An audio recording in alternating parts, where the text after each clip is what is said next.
Join us as we uncover true Bible history.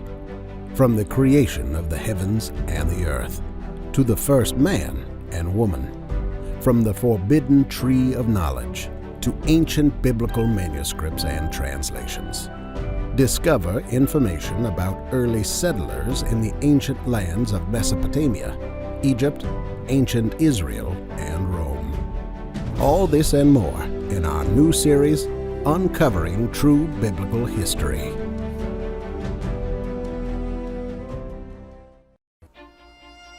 The truth about New Year's Day is that January the 1st was not the first New Year.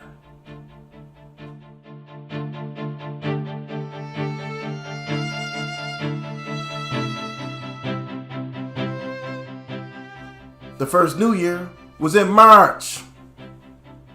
According to the Bible, Yahuwah gave the first New Year to the Israelites. Deuteronomy chapter 16 verse 1 and 2. Observe the month of Abib or Nisan, and keep the Passover unto Yahuwah thy Elohim. For in the month of Abib, Yahuwah thy Elohim brought thee forth out of Egypt by night. Thou shalt therefore sacrifice the Passover of Yahuwah thy Elohim, of the flock and of the herd, in the place which Yahuwah shall choose to place his name there. Exodus chapter 12 verse 1 and 2. And Yahuwah spake unto Moses and Aaron in the land of Egypt, saying, This month shall be unto you the beginning of months. It shall be the first month of the year to you. There it is. New Year's in the Bible. But guess what? It wasn't in January. As a matter of fact, fall and autumn is the harvest time for the crops. Winter is when everything dies. Spring is when everything springs to life.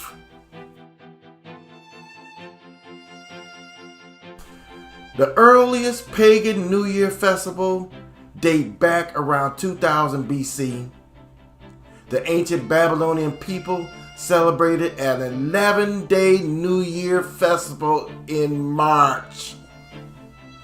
The Babylonian people of Babylon. Remember Babylon, whom Yahuwah calls in Revelations chapter 17, the Babylon the Great, the mother of whores and abominations of the earth? How in the world did New Year's become January the 1st? I'll tell you. 400 years ago, about the time that slavery started in America, the Gregorian calendar was introduced by Pope Gregory the 13th. He declared once and for all that January the 1st should be New Year's Day. Before you knew it, everyone joined in. The Gregorian calendar, adopted in 1582 by the Roman Catholic Church, restored January as New Year's Day. And most European countries gradually followed this thing. Scotland in 1660, Germany and Denmark at around 1700, and England in 1752, and even Russia joined in 1918. The baby as a symbol of the new year dates to the ancient Greeks, with an old man representing the year that has passed. Romans derived the name for the month of January from their god Janus, who had two faces, one looking forward and the other backward. New Year celebrations normally began with a large parade within the city of Rome on January the 1st. And guess what? They had a Tournament of Roses parade that precedes the Rose Bowl. Sound familiar? The Rose Bowl. Since 1890, the Tournament of Roses has produced America's New Year celebration, bringing the tradition of the Rose Parade and the Rose Bowl game to Pasadena in the world for nearly 130 years. Fireworks originated centuries ago and are believed to have been invented by the Chinese. They are said to chase away evil spirits and bring good luck. Well, no wonder that's why they use them. See, you got to know where all of this stuff came from. This is the history of the New Year celebrations.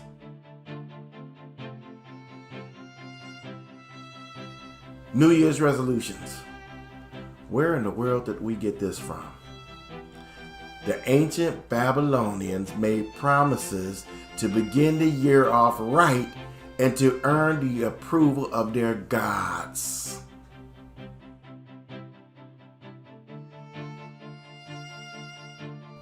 The Julian calendar was enacted by Julius Caesar in 46 BCE to reform the Roman calendar. The Gregorian calendar was decreed in 1582 by Pope Gregory XIII, replacing the Julian calendar. Christianity inaccurately adopted December the 25th as the birthday of the Messiah and January the 1st as the Sabbath day after his birth and therefore the day of his circumcision. Pope Gregory XIII decreed that all Roman so-called Jews had to attend a Roman conversion sermon given in Roman synagogues after Friday night services. The penalty for not doing so was death.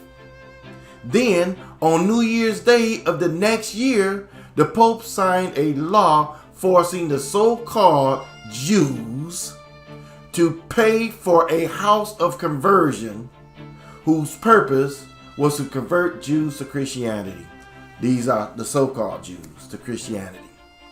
3 years later, on New Year's Day, he ordered the confiscation of all Roman Jewish communities' Hebrew scrolls and books. See, now you know how they ended up with all of that stuff. In 153 BCE, they celebrated New Year's and began to worship the pagan deity named Janus. The people would then offer sacrifices to him and join in parties to celebrate the same way they do today. We are just recreating pagan rituals as they did in ancient times.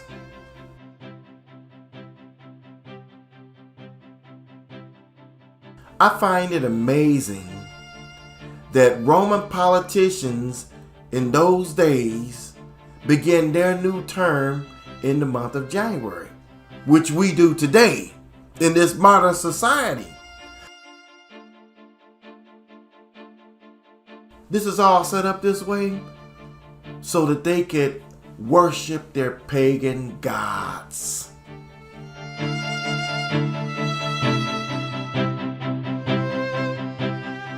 The conclusion is this. The church, the Christian church, has found a way to Christianize a pagan custom again by saying it is celebrated as the day of Yahushua's circumcision, the Messiah's circumcision, after his so-called birth on Christmas, which is another lie. There are a lot of lies in history.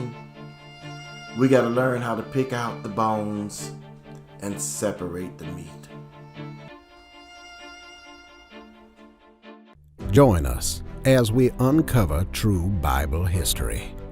From the creation of the heavens and the earth, to the first man and woman, from the forbidden tree of knowledge, to ancient biblical manuscripts and translations. Discover information about early settlers in the ancient lands of Mesopotamia, Egypt, ancient Israel, and Rome. Hidden truths about the true name of God and about the early church age, from the time of the Messiah and the Last Supper to the time of Constantine. We will discover hidden information. We will uncover mistranslations and misquotes of the Bible to help you gain a better understanding of Scripture. Hellenistic Judaism and Greek influence of the New Testament will be revealed. In this series, we will unlock the truth about the people of the Bible, false gods of antiquity, their symbols, and their influence on Christianity. All this and more in our new series, Uncovering True Biblical History.